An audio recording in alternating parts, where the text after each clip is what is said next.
So for our first example, we're going to find the arc length of the graph of f of x equals 1/12 x cubed plus x to the minus 1 over the interval 1 to 3. And I've put up in purple, I've put the formula that we have to use just as a reminder from the previous page.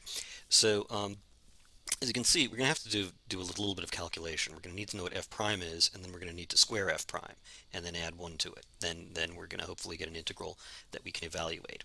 So let's do that. Let's find f prime of x is equal to, let's see, the derivative of f of x is going to be 3/12 x squared minus x to the negative 2. And just to simplify, that's 1/4 x squared minus x to the negative 2. So I now need to know what 1 plus f prime of x squared is. So 1 plus f prime of x squared is equal to 1 plus 1/4 x squared minus x to the negative 2 squared. So let's keep going. Let's expand this and see if we can get any sort of simplification out of this. So that's 1 plus 1/16 x to the 4th minus 2 times 1/4 x squared times x to the negative 2, and then plus x to the negative 4. So that's, I just did a square to binomial. We should have learned how to do that in an algebra class.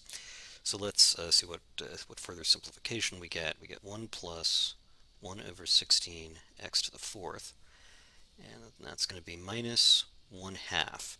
2 times 1/4 is 1/2, and x squared times x to the negative 2 is just 1, so this just becomes a constant. And then I have finally plus x to the negative 4, and I've got two constants to add together, so this becomes 1/16 x to the 4 plus 1/2, because 1 and negative 1/2 come out to positive 1/2, plus x to the negative 4. Now in terms of simplification, recall that we're going to take this quantity and put it under a square root sign, so it would be really nice if we end up with a perfect square that we could then take the square root of, because wouldn't that be convenient? Of course, only in contrived math professor type examples does that work. You could be forgiven if you didn't observe that this expression here is actually a perfect square trinomial. It actually factors as 1/4 x squared minus x to the negative 2 squared. So how do we know that that's true? Well, certainly the square root of 1/16 x to the 4th is 1/4 x squared. The square root of x to the negative 4 is x to the negative 2. And, sorry, this should have been a plus sign, actually. And as far as this 1/2 goes, we've already seen that x squared times x to the negative 2 is 1, meaning that we're going to get a constant term, and we know that we're going to double the product of 1/4 and 1. You can, if that doesn't make any sense to you, if you don't recall how to recognize a perfect square trinomial from algebra, you can just verify that if you square this term, if you square this term, you actually do get this one. So what that means is that I now have the expression I need for 1 plus f of f prime of x squared, which is what I have that's what I have right there. So the arc length is going to be the integral from 1 to 3. Why 1 to 3? Because that was the interval we were given, of the square root of 1/4 x squared plus x to the negative 2 squared dx. That comes out to the integral from 1 to 3. I can just remove the square root sign because I'm taking the square root of a square, so that's 1/4 x squared plus x to the negative 2 dx, and that comes out to 1/12 x cubed minus x to the negative 1 from 1 to 3. So let's see, that comes out to 27 over 12 minus 1/3 minus 1 over 12 minus 1.